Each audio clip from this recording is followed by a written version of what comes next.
Welcome to the Slop Farm. Enjoy the video. You begin by confirming your Google account and ensuring your iPhone is online.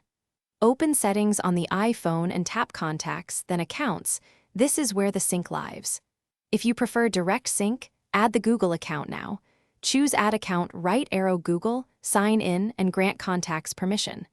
Once done, leave Mail off if you want only contacts. These steps get the handshake started between Google and iCloud, so contacts can flow into the iPhone Contacts app.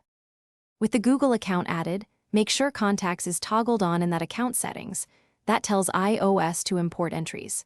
Next, go to Settings, right arrow Contacts, right arrow Default Account, and pick the Google account if you want new contacts saved there.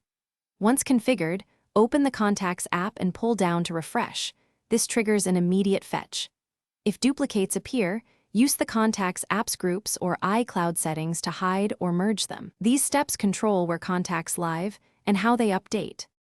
To finish, verify a few contacts, checking phone numbers and photos to confirm full sync.